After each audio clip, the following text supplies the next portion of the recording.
Hi, welcome to Cycl'n Vancouver. My name is Steve. I'm an old guy, 6'5", around 240 pounds, who enjoys cycling and other things, including recording my rides around the city during this COVID pandemic.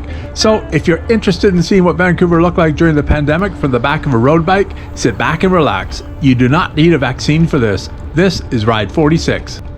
Today is Saturday, July 4th, 2020. It's another beautiful sunny day in Vancouver. The temperature is around 23 degrees Celsius and there's a slight breeze out of the west.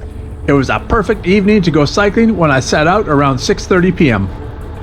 For this ride, I'm going to return to Fraser River Park, which I first rode to about a week ago. This time, I'll ride past Spanish Banks and then up the hill to the university and then south to the park. I expect to return back along Arbutus Greenway. This should be a very nice, enjoyable ride.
Of course, today is America's Independence Day. I am not American and I do not aspire to become an American. I am a Canadian and I'm quite content with that. However, I too celebrate this day and its importance. I think it is fair to say that many Canadians are triggered by America.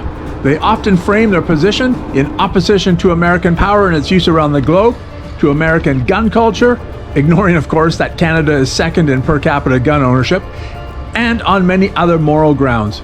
I think they do that to mask our historical national inferiority complex. Yet, ironically, our inferiority complex has been steadily receding while an increasing number of Americans work to create their own.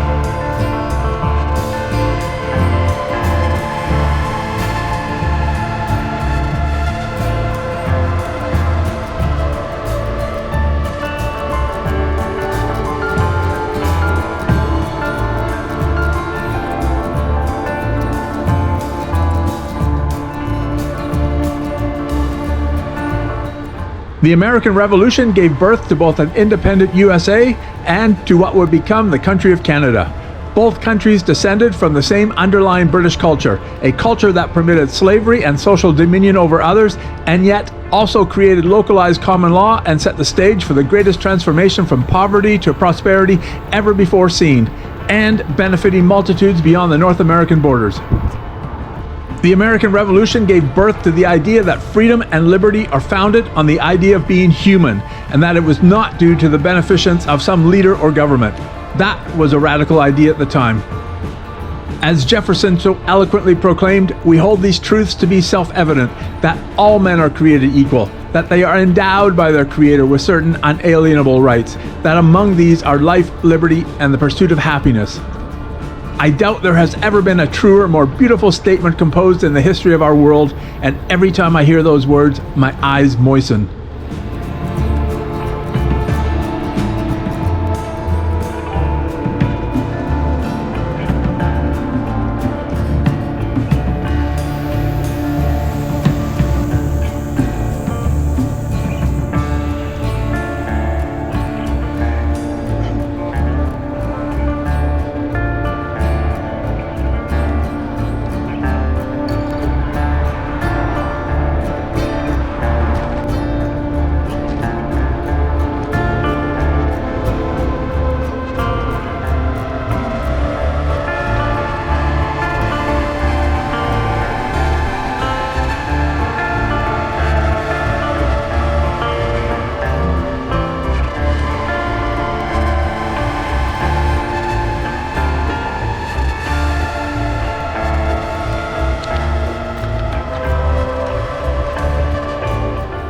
American independence also set in motion a process resulting in the creation of a semi-independent Dominion of Canada in 1867. Though originally created by a simple UK parliamentary statute, Canada would obtain greater independence under the 1931 Treaty of Westminster, and then complete independence in 1982 when Pierre Elliott Trudeau arranged for the repatriation of our Constitution. But thankfully, Trudeau did not stop there. The new Constitution Act of 1982 contains the Charter of Rights and Freedoms, Canada's highest law. Though I suspect he would strenuously deny this, the Charter was clearly modeled on the US Bill of Rights and contains the same rights, well, other than one notable exception. The Charter also encapsulates the notion of God-given rights and freedoms in Section 7, which states that everyone has the right to life, liberty, and security of the person, and the right not to be deprived thereof except in accordance with the principles of fundamental justice. While not as eloquently expressed as Jefferson's statement in the Declaration of Independence, we are Canadian after all, not poets, I think Section 7 captures its spirit. As with the Declaration of Independence, Section 7 of the Charter recognizes that human beings have these rights and freedoms simply because they exist. So, on this day, I celebrate America's independence, and I pray that there are many more July 4ths to celebrate.